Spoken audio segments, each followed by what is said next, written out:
Hello and welcome to Color Commentary. We are your pauper commentators, Michael Petchik and Adrian Guarzales. How's it going, Adrian?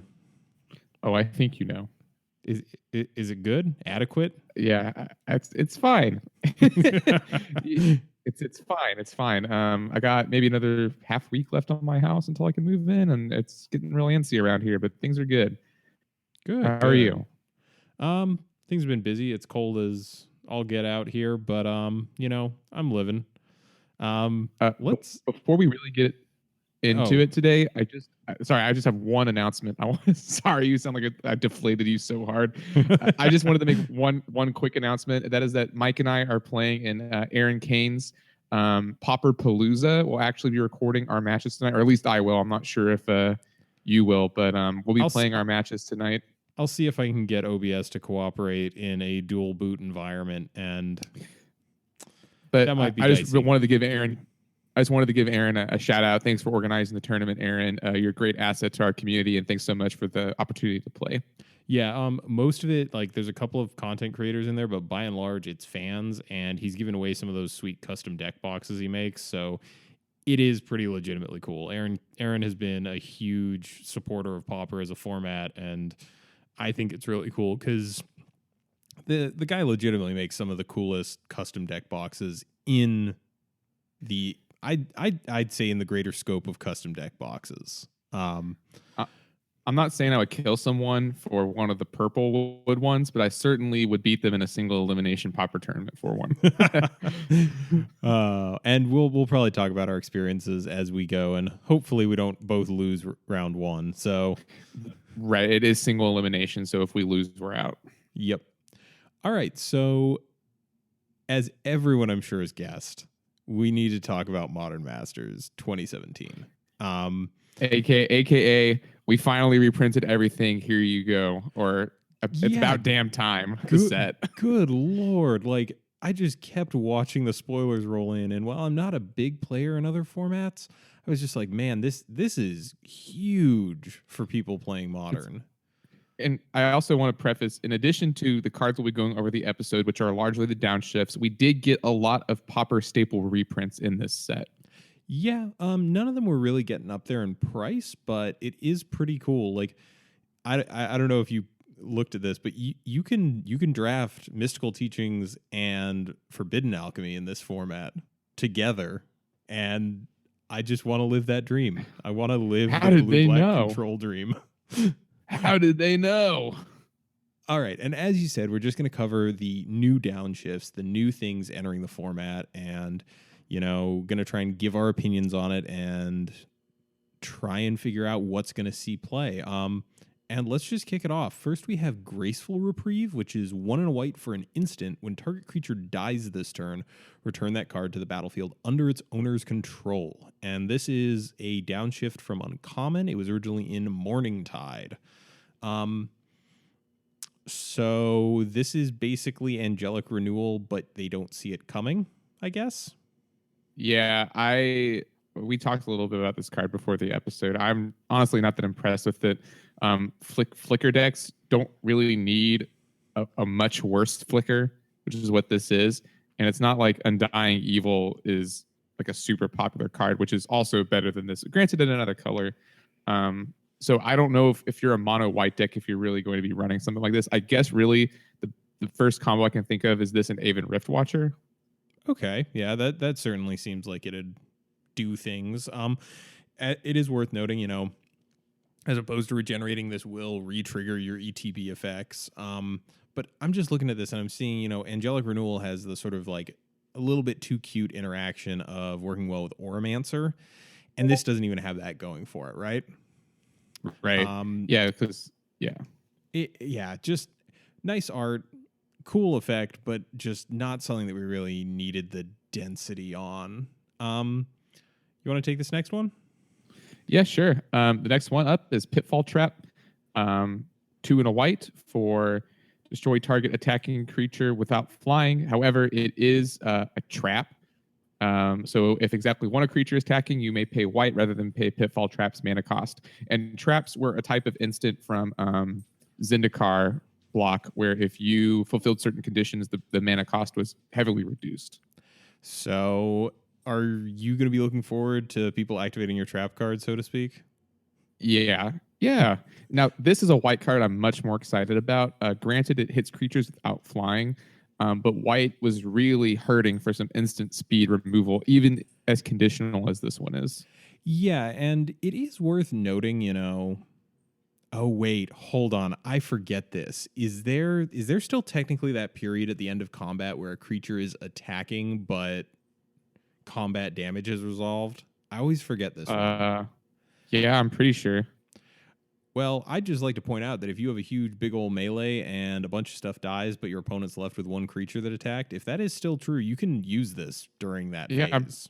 I'm pretty sure it's end of combat. Yeah. So the big comparison here, I would think, is Celestial Flare, which is white instant. Target player sacrifices an attacking or blocking creature. And that is true. And they're not quite perfect parallels, but I don't know. Does Pitfall Trap appeal more to you than Celestial Flare does? So that's an interesting question, Mike, because Celestial Flare, you can use it on any board, and you're always going to get the worst creature. Pitfall Trap's easier to play around, simply because, I don't know, you can't even use it if they're only if they're attacking with two creatures. So maybe it's worse in that regard. Well, I guess it's really going to depend on how valuable is just using W versus WW. Yeah, because you can't always cast this for full retail. I mean, it doesn't feel great to pay 3 mana to remove an attacker, but okay, cool. It's not kill shot. I was thinking it was like kill shot conditional. No. This is, you can play it for 1 if they've only got one thing attacking, but if they've got multiple things attacking, you can still pick off one of their attackers with this. I literally just read the card out loud and I didn't comprehend that. It's okay. We all have those moments where the brain just kind of glitches out. So worth noting, if your opponent's attacking with 2 things and you have 2 Pitfall Traps, you could pay 2 and a white for the first one and then just a white for the second one. Right. So this kind of, if you can stack up removal and kind of whittle them down, you can get the last creature for very, very cheap. That without Flying Claws, though, is kind of brutal. Yeah. I just don't know if, we do have a lot of flying creatures in this format, and I don't know if that just makes this card worthless, to be frank about it. I mean, yeah, any other thing I can really think of, you could probably answer with Journey to Nowhere. Yeah, pretty easily. I don't know. We'll see. I imagine this will be tried out in some sideboards and will ultimately not make that big of an impact on the format. I mean, I honestly don't mind it against Stompy, for example. Your opponent goes in on a couple of combat tricks. In response, you Pitfall Trap, even if it's for full mana cost, get selling down. I don't know. I don't hate that. Yeah. Moving on, the next one, this was previewed by Propaganda, who I'm sure plenty of our listeners are aware of. This is Augur of Bolas. 1 in a blue. When it enters the battlefield, look at the top 3 cards of your library. You may reveal an instant or sorcery from among them and put it into your hand. The rest go to the bottom of your library in any order, and it is a 1/3. So this versus Seagate Oracle. Yeah, go ahead. I was going to say, do you play this over Seagate Oracle? Do you play this in addition to Seagate Oracle? Because prior to this... I might be the only person not excited about this card. Really? Tell me why. Seagate Oracle lets you get a land, and this card does not. Seagate Oracle is always the best between 2. This card is, you do look at more cards, but you ultimately must pick an instant or a sorcery. And I feel like in the decks that Seagate Oracle really shines, it's a 1/3 that gets you the card. But a lot of times you're getting a land with the Seagate Oracle, like your 4th or 5th land, and that's really important for the control decks. And so as the game goes on and as you have more land, Augur is probably better. So I could see running it in addition to Seagate is, I guess, what I'm getting at. So personally, my big qualm with this is, there is the possibility of whiffing. Like, you could just look at your top 3 and see nothing that you can take, and you're just stuck with a 1/3 for 2 mana. The other comparable effect to this is Omen Speaker from Theros block, which was 1 in a blue for a 1/3 when it ETBs, you scry 2. I don't know. I like Augur of Bolas in a control deck as kind of a road bump, just to kind of stop early aggressive creatures, and maybe it gets you a spell. I do agree that I kind of prefer Seagate Oracle, but I do think there's some things that the Augur does that Seagate just can't do. Sorry, go ahead. Oh no, go ahead. I was gonna say one deck where I could see it maybe being really good is like the blue red. Oh my god, what is that deck called? The blue red fairies thing. No, the Flurry of Horns deck. Oh, Pieces of the Puzzle. Yeah, because then that deck is running a lot of spells, and so it kind of wants this card a lot better. The blue red fairies deck, however, runs a lot of creatures that act like spells. So I think Augur of Bolas would be a lot worse there.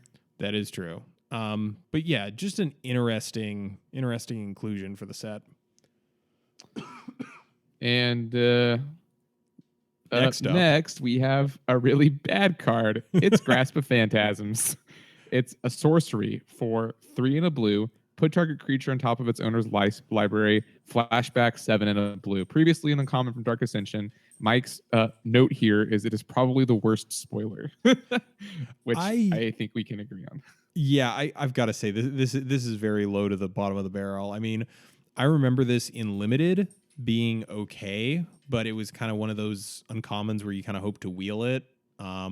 If this was an instant, I would be much more interested in it. I would be much more interested in being able to play this mid-combat and, kind of goozle the opponent with it and, brick their next draw with some smaller creature that isn't relevant. But let's talk about the good parts of this card. The art is by Izzy, and it's actually like really, really, really A-game art on this card.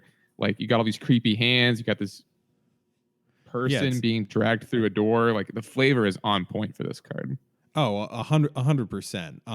And I love flashback as a mechanic, just on principle, like being able to get a second use out of a spell with minimal downside to that is always good. But this just doesn't get there for me. It's just kind of middling in my mind. Next, we've got one from Avacyn Restored, going from one of the best draft formats to probably one of the worst. Tandem Lookout, 2 and a blue for a 2/1, and it has Soul Bond, which is you may pair this creature with another unpaired creature when either enters the battlefield. They remain paired for as long as you control both of them. So that's a big old chunk of text. Right. But I actually got really confused by this initially because I thought whenever a new creature entered the battlefield, you could pair it, but it does expressly say they must be unpaired. Yeah. So and then it says, as long as Tandem Lookout is paired with another creature, each of those creatures has, whenever this creature deals damage to an opponent, draw a card.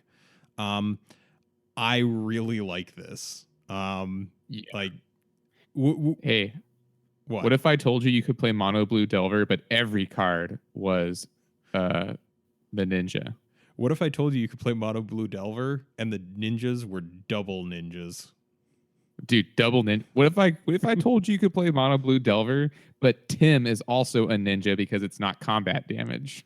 Yeah, this is a bit of an absurd card, and I really love it. The fact that it just takes an evasive creature and turns it into an Ophidian style effect is really, really good. And as you pointed out, the fact that it's not combat damage is even better. Dude, so like imagine this. Turn 1, very miscreant, sure. Turn 2, you leave up 2 blue mana. You spell stutter Sprite, their turn 2 play. Turn 3, Tandem Lookout, Soul Bond, and then attack and draw a card. And with one of the fairies. And now they have to answer. Now you have 3 things on the board. One of them is going to draw you cards. It's kind of a worthless creature otherwise. So I don't know. I can see this card being very powerful on turn 3 and being as powerful on turn like 5 or 6. Yeah, just because, if you have an established board position, this just represents you drawing into more gas if you top deck it. And early game, it can help you draw into more stuff to keep your cards coming. I just super stoked on this one. The only downside is it's got a very fragile body attached to it. It isn't a color that can protect it, but I don't know if this is, the thing out of a blue deck you really want to be protecting. Next up, you want to take this next one? Oh yeah, I'm just going to do every other one. Okay. But it's what's really difficult for the audience at home and for us here is that since Mike and I do not look at each other in the face anymore, it's hard to tell when one of us is supposed to be going. So I do appreciate the reminder that I wasn't trying to get catty with you with what I'm trying to say. Then the next is Cower and Fear, which is by my boy Nils Ham. He's one of my favorite Magic artists. He does these hellscape watercolors. And Cower and Fear is no exception. And has some really quality stuff in his portfolio. I think I would say his most iconic is probably Baleful Strix. Yeah. But he also did the one no one plays it anymore. It's creature tokens get -1/-1. But this is Cower and Fear, BB and 1, so 2 black and a 1. It's an instant. Creatures your opponents control get -1/-1 until end of turn. Okay. So we've got a kind of upgrade to Nausea. Yeah, it's an instant, but it costs 1 more, so you will be taking an extra turn to play it. Mike and I really wanted Pyroclasm to be downshifted, but of course that was probably never going to happen. Doesn't really make for a great limited format. I will also note, though, Cower and Fear is asymmetrical. It does only affect your opponent's creatures. Oh, okay. I missed that when I was reading it. So it can be used, mid combat to blow your opponent out. So, they have a field of 2/2s, you have a field of 2/2s, you swing in, Cower and Fear. The Cower and Fear doesn't kill anything, but it sure saves all your creatures and makes sure theirs end up dying. Yeah. It's sort of a reverse Guardian's Pledge. And also, let me hit you with this. This also is kind of a riff on Wail of the Nim, which, for those who don't remember, is 2 and a black for an instant. Choose 1, deal 1 damage to each creature, and then the other mode is regenerate each creature you control. And then it has Entwine for a black. So for 4 mana, you can instant speed, ping everything for 1, and regenerate all your stuff. I think I prefer Cower and Fear. Yeah. I was also thinking it is sort of, they've been doing this a lot lately, printing like Massacre Light. Obviously, Massacre was a free spell in its heyday because you could play it for free if you control the swamp, you're going to control the plains. I really would love to see Massacre actually, no, that sounds like hell. Massacre at common. What about Infest? Infest is sorcery speed, 1 black, creatures get -2/-2 until end of turn. Yeah, I'd be okay with that. Infest was actually like my wish list was I wanted Pyroclasm, and then if we didn't get Pyroclasm, I wanted Infest, and I guess Cower and Fear is an okay third place. Yeah, well, the thing about these 2 damage ones is they stop a lot of the go wide decks, but like they're kind of useless against decks like Affinity, so they would be situational. I don't think they'd be super overpowered. I would like to see a -2/-2. For less than 4 mana somewhere along the way. Yeah. Next on the list, we've got one that people went nuts over. Falkenrath Noble, 5 and a black for a 2/2 with flying. Whenever Falkenrath Noble or another creature dies, target player loses 1 life and you gain 1 life. So we got a Blood Artist. We didn't get Blood Artist, but we got a Blood Artist. Yeah, and my very first Magic deck, super casual. One of my first ones, not my very first one, involved Falkenrath Noble and Stitched Homunculus, the one that makes a dude. So every turn you would make a dude and drain your opponent for a life. It was so fun. So this also is it's a symmetrical effect. It counts your opponent's creatures as well. So Falkenrath Noble just tacks on, it makes all of your edicts into Geth's Verdict, basically. And as we go further down the spoilers, I think you'll see it's actually really cool. Aristocrats is definitely the black strategy in Modern Masters 2017. I think it's black-red is Unearth. So there's lots of like sack my dudes, get them back kind of deals. But Falkenrath Noble, I know we've mentioned the deck before. It ties into the Ivy Lane Denizen combo. Right. And for those who don't know, Ivy Lane Denizen is a creature that whenever a green creature enters the battlefield, you can put a +1/+1 counter on target creature. So if you have something with persist that happens to be green and you sacrifice it, it comes back, you put the +1/+1 counter on it, and you do it again. So with Falkenrath Noble on the battlefield, that just represents an arbitrary amount of damage. So there's two kind of ways to play this, right? Like you can get real grindy with it in some sort of deck where it's just, you know, tacking on damage and life gain to all the attrition cards, or you could play it as a combo kill. Either option is somewhat appealing. The only catch is it's got a very fragile body. Having your 4-mana spell die to disfigure is not dreadfully appealing to me. No. That does suck. I would imagine that you save it for the turn you're going to kill your opponent. Yeah. If you're going for the combo thing, or, you know, you just if you're going for the more grindy plan, just you know, casting it out, and if it eats a removal spell, it eats a removal spell. Next up. Yeah, we have another 1/3 for 2 mana. 1 on the black gets you Gnawing Zombie. Excellent Greg Staples art, by the way. I know I've commented on 2 cards now for their artwork, but this is like a zombie eating a bone in a forest, and there's like a signpost. But what really gets me about it is he appears to be wearing blue jeans. Oh, he kind of does. that part cracks me up. But yeah, he's for 1 and a black, he can sacrifice a creature, target player loses a life, and you gain a life. So the sack outlet that we probably don't need because we already have Nantuko Husk and or Nantuko Shade. No, Nantuko Husk. There's Shade's at rare and actually very good. Yeah, this is, as you said, it's the sack outlet we probably didn't need. The mana cost really kills it for me. Yeah, the two mana every time. Yeah, no, thank you. But it is interesting that it exists, and I'm sure folks will try it out. Yeah, and the 1/3 body's not nothing. Like, we do have a decent amount of 2x creatures here in the format, so, you know, it can hold stuff back. Like, Seagate Oracle sees play for a reason, and part of that is it's a very good blocker. Right. It also replaces itself, though. I don't mean to nitpick you here. All right, next on the list, we've got a 6-drop, Grixis Slavedriver. 5 and a black gets you a 4/4 zombie giant, and when it leaves the battlefield, create a 2/2 black zombie creature token. Then it has Unearth for 3 and a black, and Unearth is return this creature card from your graveyard to the battlefield. It gains haste, exiled at the end of the next end step, or if it would leave the battlefield, Unearth only is a sorcery. So Unearth is flashback for creatures.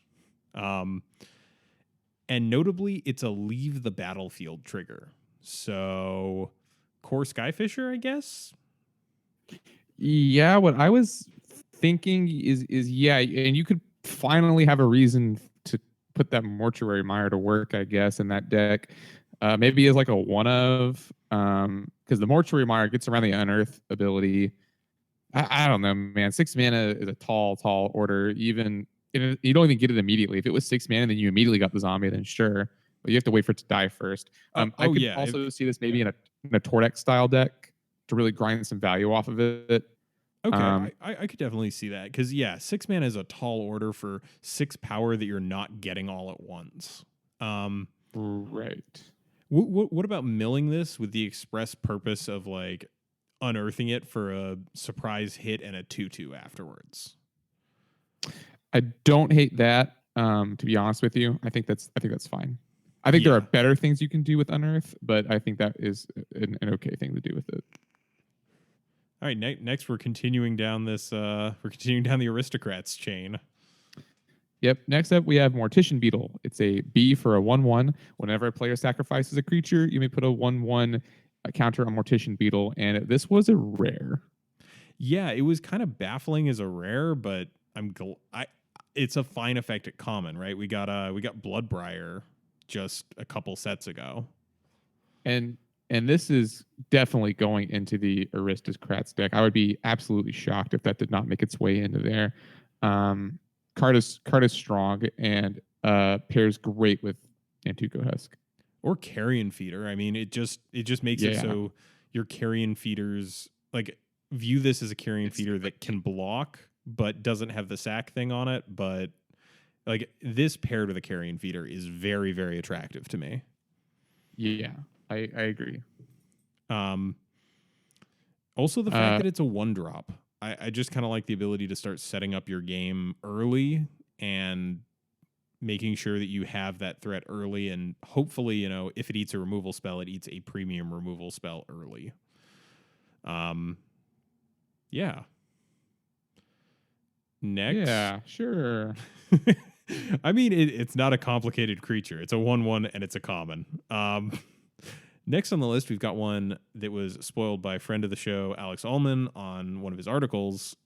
He got 2 previews, and this is one of them, Magma Jet. 1 in a red for an instant. It deals 2 damage to target creature or player, scry 2. And this was originally in Mirrodin block, and then saw a reprint in Theros, and it's kind of a really cool tempo card.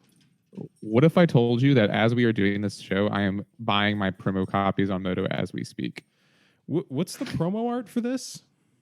It's actually not that great. It's like a dude and there's a lava thing behind him. It's not really that great, but I'm getting it.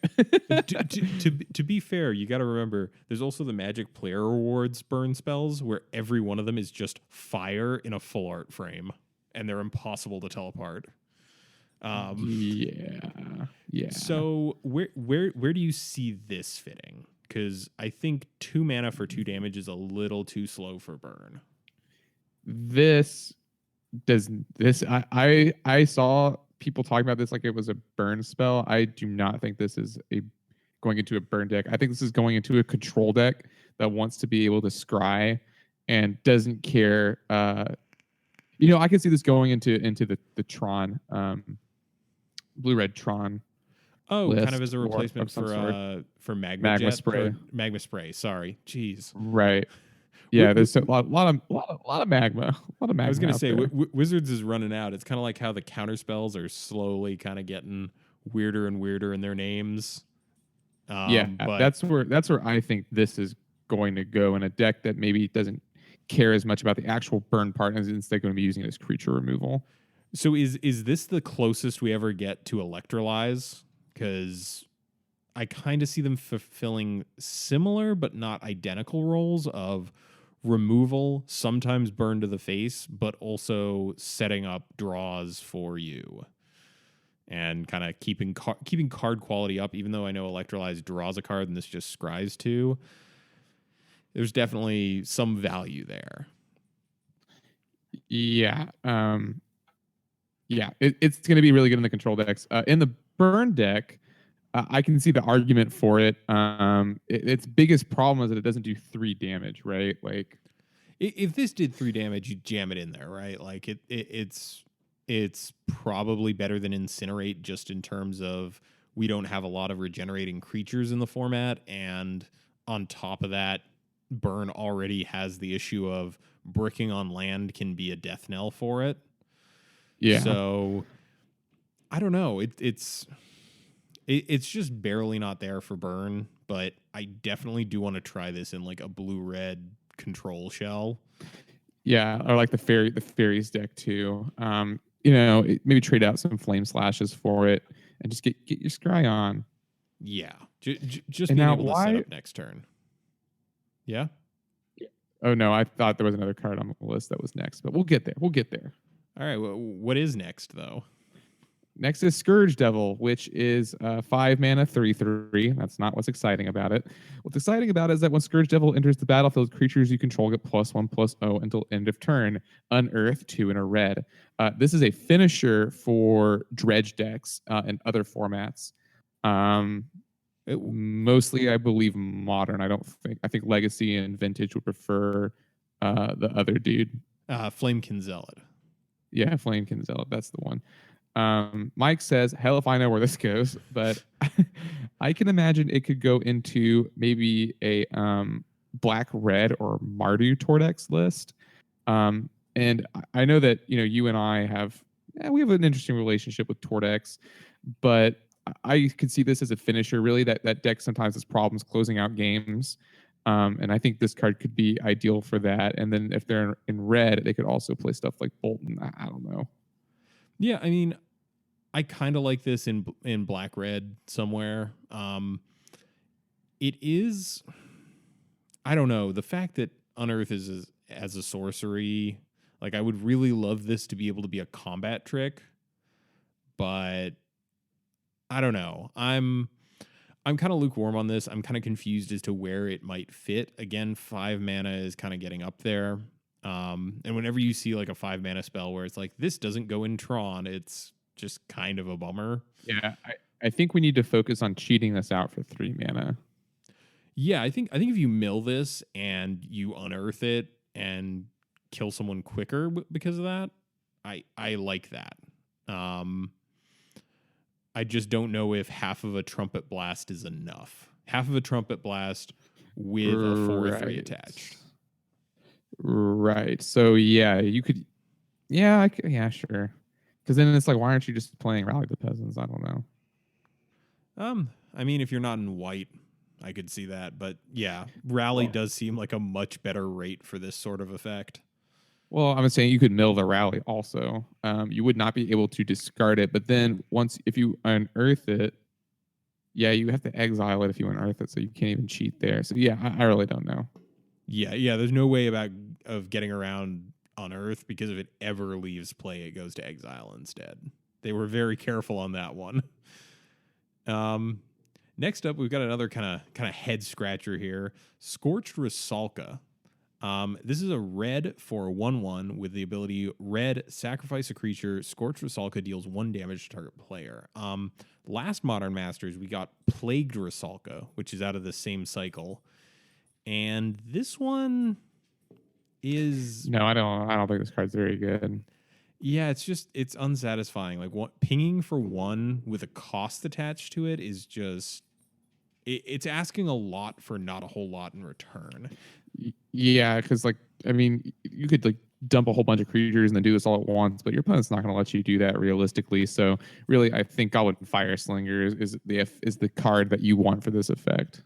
Also, the fact that it only hits players is kind of killing it for me. If it hit creatures, I could see the argument, because maybe you 2-for-1 yourself, or maybe you turn Dragon Fodder into a 4 mana shock. Like, I don't know. It's just unsatisfying. Plagued Rusalka, I've played with it in Pauper, and it's always felt bad there too. So I can't see the red sibling doing much better.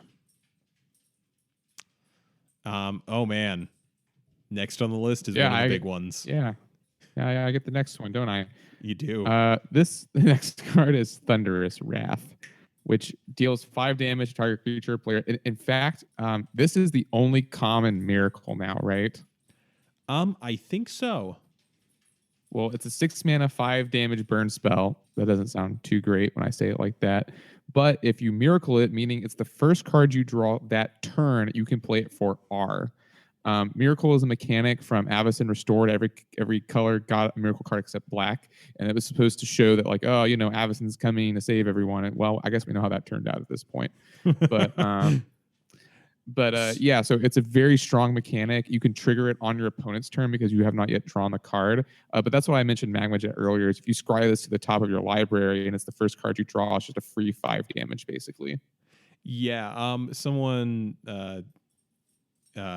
mentioned to me the line of end of turn, bolt your opponent, needle drop, Thunderous Wrath out of burn, and that's upsetting.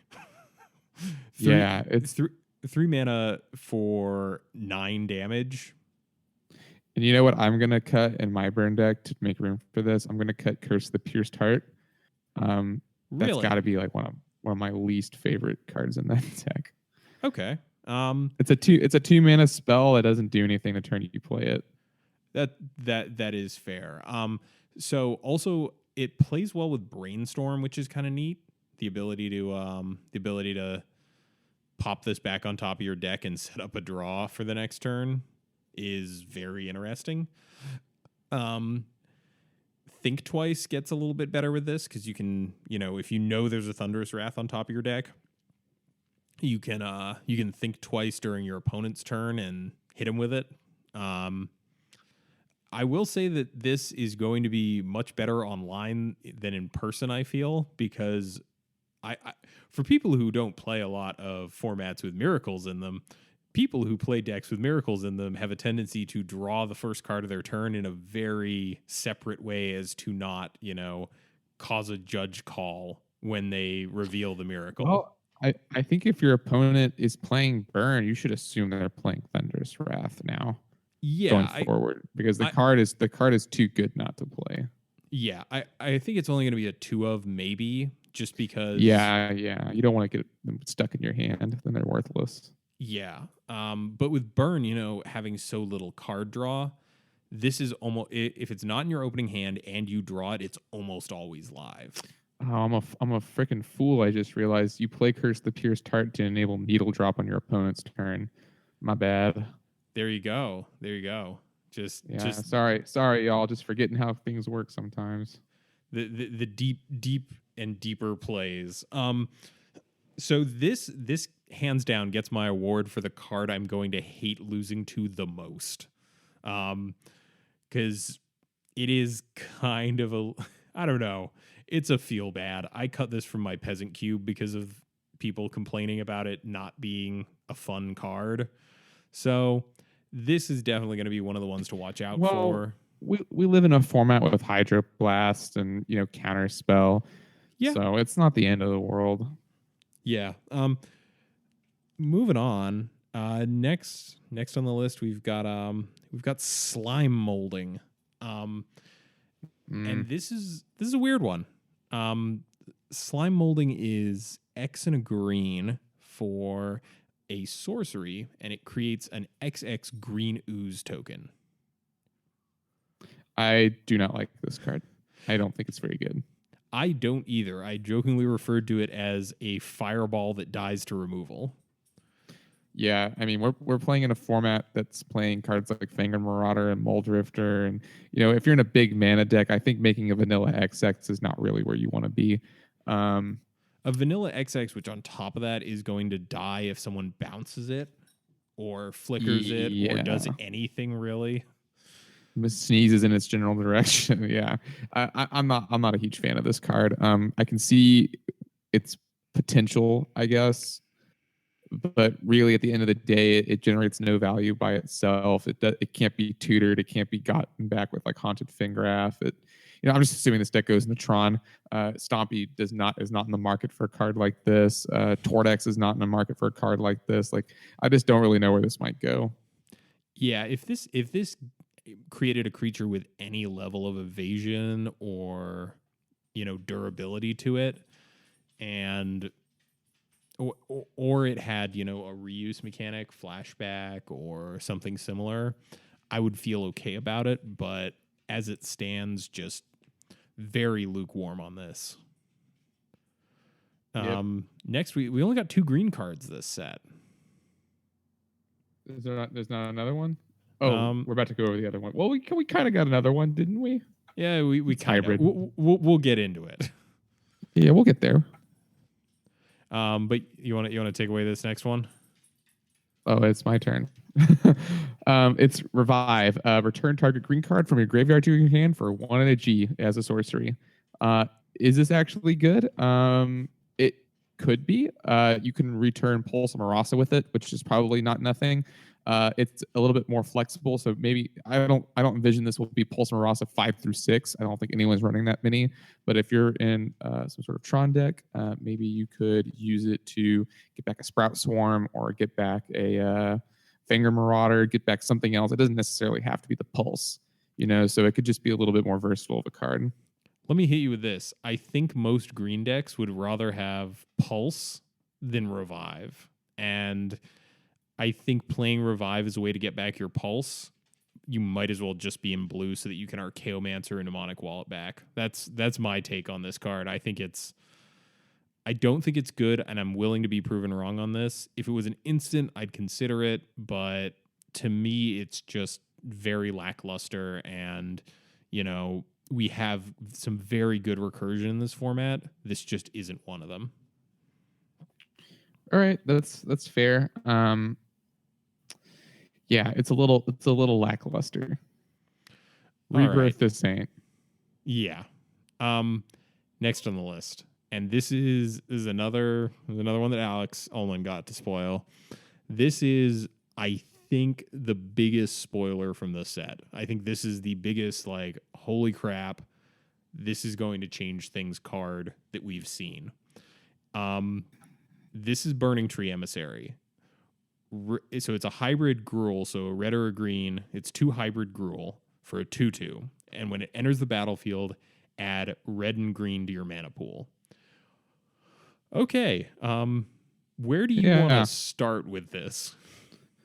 How I recall the days of turning these into a lightning mauler. That's where I want to start. Wax nostalgic for just a moment. And then let's go on. So red and green is not a thing in Pauper. RG is not really a deck like that. What this will go into is probably mono green Stompy, because it's a free dude, but I think you pointed this out on Twitter, only in the strictest sense. You can't really abuse this card as easily as you could some of the other free mana cards. Someone did figure out a way through convoluted shenanigans and like 6 cards to make this an infinite mana engine. And I mean, okay. Yeah, it's just not, it's not worth the effort to make this an infinite mana engine when I legitimately think one of the best things you could do turn 2 in this format now is play multiple Burning Tree Emissaries.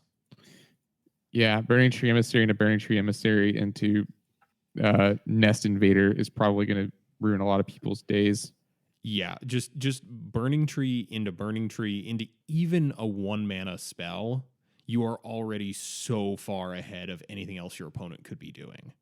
And I think that this represents a huge shift in the format fundamentally, because now we have this threat that can be incredibly explosive and hits turn 2. And honestly, like, I want to play this in like red deck wins. Because think about that list. Like, most of the creatures in that are 2-drops are a red and 1. Like, yeah, this is just nuts to me that this card got downshifted. And it really does kind of price a lot of control decks into some fairly major tweaks, because you can't sit around anymore and wait for turn 4 to roll around so that you can even cards Justice. This thing is going to start hitting you very quickly. Like, also another gorgeous Izzy card. Yeah, very, very evocative of the Ravinica setting as a whole. But like, I can't come up with like anything barring like Burning Tree Emissary Go where this feels bad.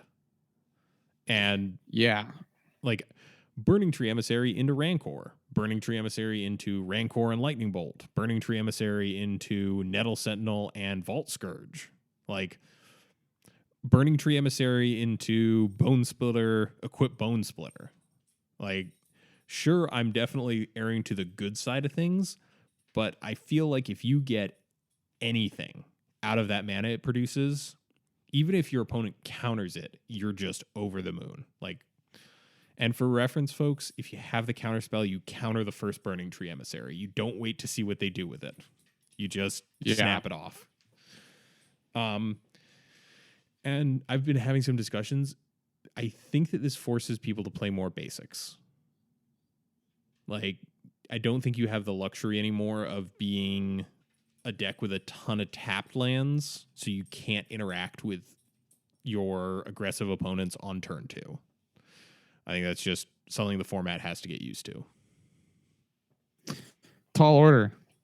Yeah. And this actually might be the card that gets me to play Stompy again. I think that this is a slam dunk in Stompy. I think it's a slam dunk in red deck wins. Do you have anything else to add? Because I think this card is just nuts. I don't know what you want me to say. The card is really good. Yeah, it's just good. And now we get to see what the format looks like with a free creature that's actually just a free creature. Yeah, nothing else fancy about it. It's a girl who makes more girls. All right, you want to take this next gorgeous Therese Nielsen art? Yes, I do. Call of the Conclave. Create a 3/3 green centaur creature token for G and W. It's Watchwolf. Yeah. No. Yeah, I guess it is. I don't think people are going to play this card. I mean, maybe. Gee, I don't know. No, I mean, I just can't think of the green white deck is hexproof. They don't want this card. Yeah, I guess you could try some of the populate cards. Because Call of the Conclave does make a 3/3. A 3/3 is a pretty decent body in this format. I don't know. I'm excited about the art. I love Therese Nielsen's art, and I have ranted about it on the show before, but I guess this is pretty unexciting in my mind. Man, everyone on Ravinica sure was good looking. We got, good looking Savage Lady. We got good looking Horse Lady. I'm just gonna let that one hang there for the listeners at home, but yeah, dude, I'm just saying, Ravinica, a lot of good-looking people on Ravinica. Have you actually looked at the art of any of the Golgari? Dude, good-looking skeletons. Really, really handsome skeleton trolls on that plane. I'm calling the police.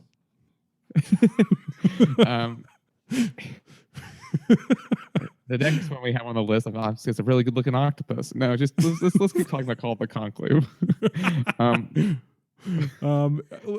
Let's actually move on. There's not much to say about the 3/3 for 2 mana. Dinrova Horror. This is one of the apparently the Dimir have these creepy tentacle faced things and extremely good looking. So this is 4 blue and a black for a 4/4. When it enters the battlefield, return target permanent to its owner's hand, and then that player discards a card. So this is a 4/4 that just kind of casually has recoil stapled to it. This was good in draft. It's like a 1 of in the Dimir deck. It's 6 mana is a lot in pauper. That being said, it's in the colors that could potentially pull that off. Well, let me hit you with this. So we've already got the Chittering Rats Flicker Archaeomancer lock. What if they play this just as, a sum of, and then you get an actual true hard lock where your opponent has absolutely no permanence on the battlefield? Because, actually, wait a second. I just realized if you do this on their upkeep, they get to pick what they discard. Okay. Yeah. Huh. I mean, you're still like tempo wassing them, and I don't know. It's still a card. Yeah, it's definitely. 4/4 is a good body though. Like that's a pretty solid. It's a pretty solid hunk of meat to put in front of attackers or to close out the game with. Also, I love recoil as a card, so I've got a soft spot for this.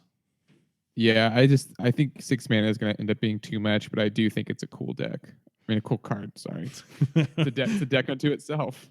Yeah, yeah. Just mono Dinrova horrors and like swamps and islands. It checks out.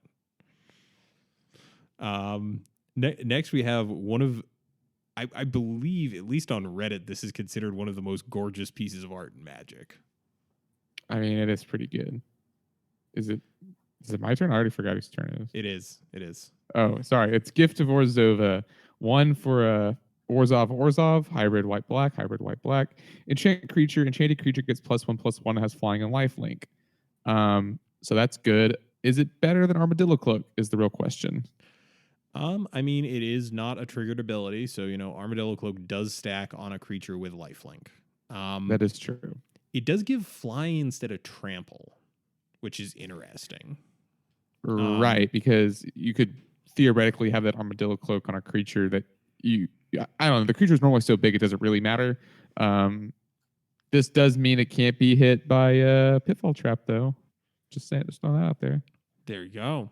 I mean, if you're playing this creatures. in Boggles, Hexproof already stops the targeted removal effect. Well, what if it's on an Orin Arlid, Mike? A good-looking Orin Arlid. I mean, if it is on that dreadfully attractive Orin Arlid, then you do have a point there. But I don't know.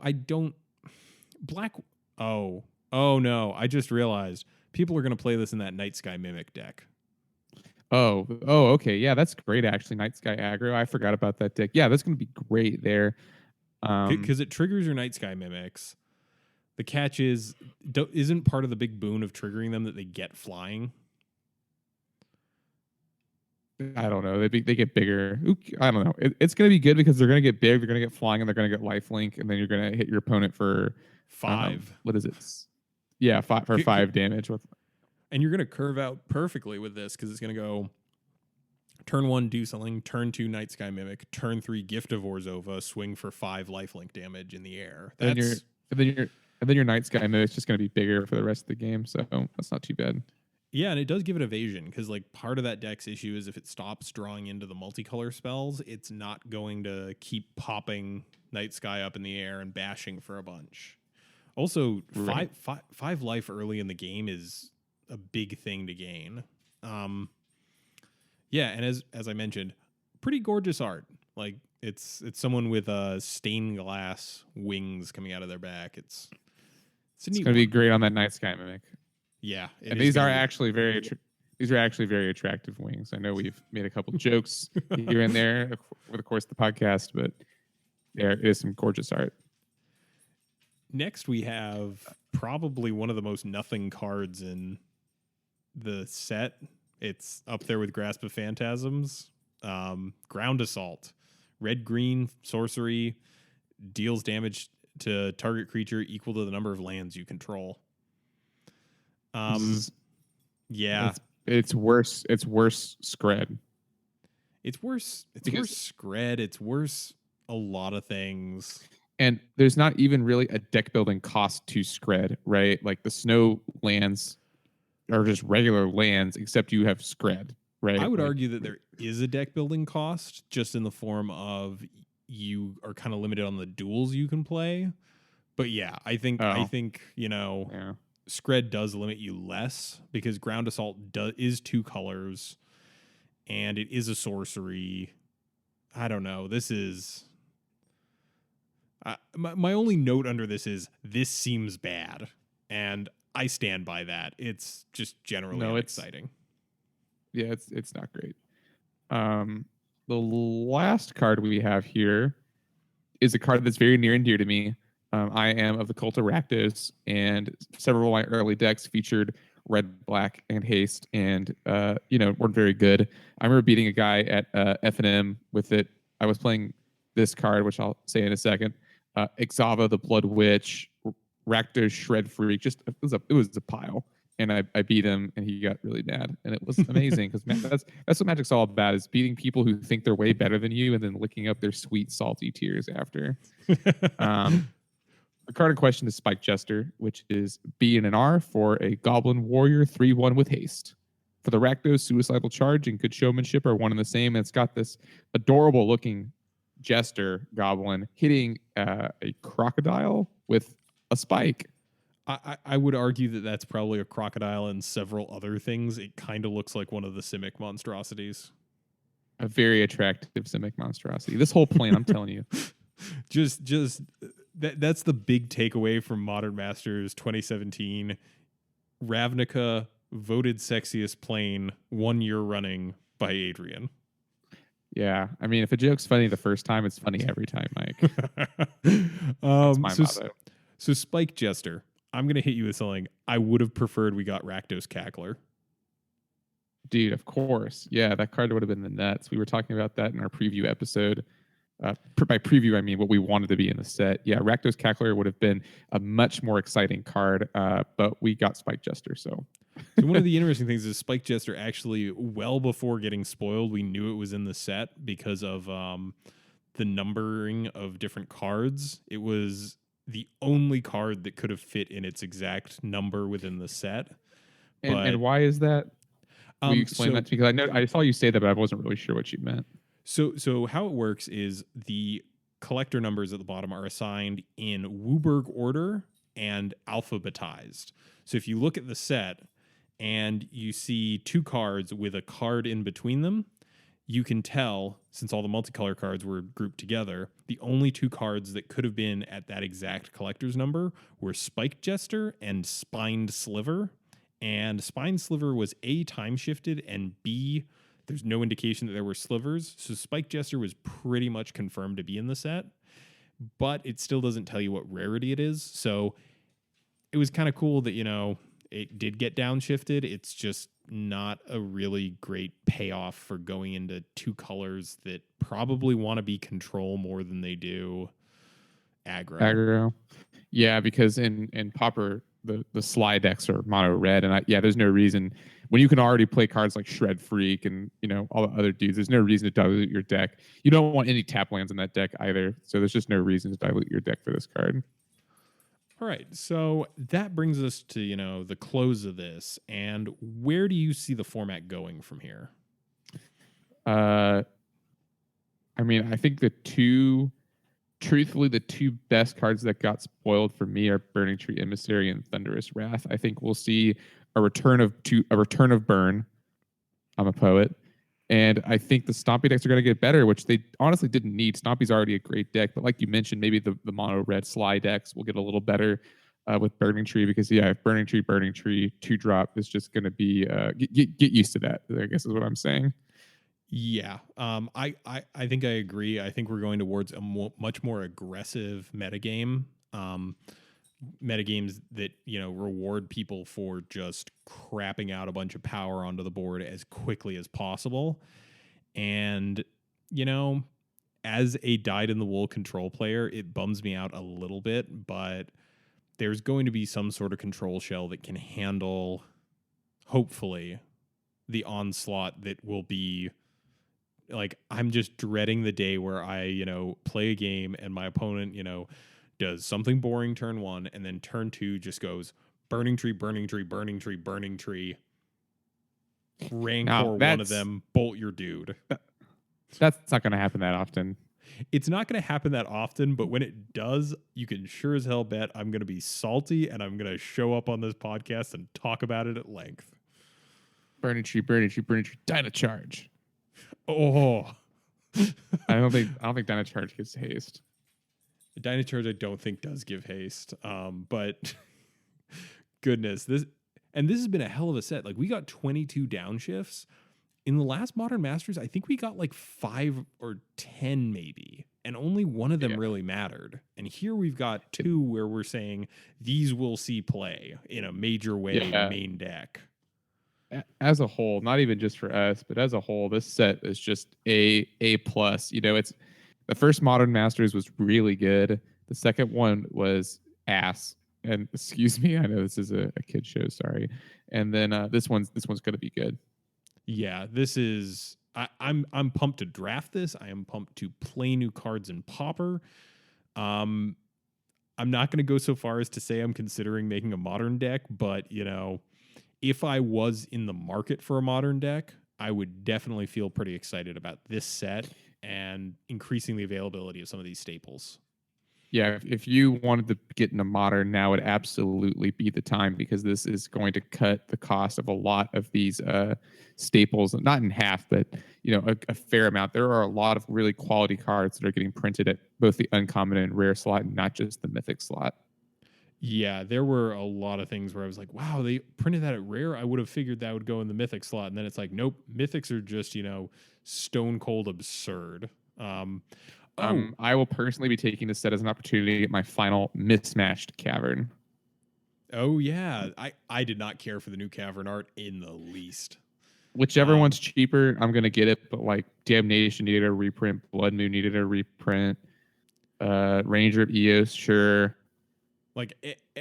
Actually, speaking of reprints and me mentioning art, Compulsive Research got a reprint in this, and it has better art. And I'm gonna defend that one when people get mad at me on Twitter. I think the new Compulsive Research art is leagues better than the old one. Dude, the old one was always bad. The new Serum Visions art is also really, really, really good. Oh yeah, it's got Jin Gataxius like shooting serum into his neck. Yeah, it's just overall this set is good. Oh, Secret Oracle got reprinted too. Yeah, like you can pretty much draft blue-black teachings in this format, if you're so inclined, and I am. I mean, do what you love. Yeah. One of my favorite Magic card jokes. So I got two. The first is Werebear. He exercises his right to bear arms because that's hilarious. Yep. The second one is it's from Return of Ravinica. It's a card called Launch Party. Sacrifice a creature to destroy a creature, I think is what it does. And it says life's too short to not do what you love. And that's from back when Wizards still had launch parties. And I was like, oh, the jokes. If we're gonna go down the tangent of silly flavor texts, my all-time favorite is going to continue to be what is it? The card Goblin Offensive, where the flavor text is just "they certainly are." Dude, that's a great one. That's the one where you make X goblin tokens, right? Yep. Yeah, that's a great one. So yeah, get out there, play some Modern Masters, play with some new cards in your pauper decks, and go forth and be excellent to each other. And here's me crossing my fingers saying, man, I sure hope that this doesn't break the format. So what's the worst that could happen? They print a 5-drop creature that untaps a bunch of lands. How could that possibly go wrong? I know. I feel like now, having said it on the podcast, I've just ruined any chance of this set not destroying the format. Look, Burning Tree Emissary adds mana to your mana pool. It does not untap lands. Drake was abusable because you could untap bounce lands. Like, same with Familiar Combo. Like, both of those decks were able to generate absurd amounts of mana because they had access to the bounce lands. Could they have done it with 5 regular lands? Sure, but it was all just these little pieces that added up together. It's going to be very hard, I think, like you said, to generate infinite mana using this guy, and he's in the wrong colors. Yeah, I'm not looking at the combo aspect of it. I'm looking at metagame shifts.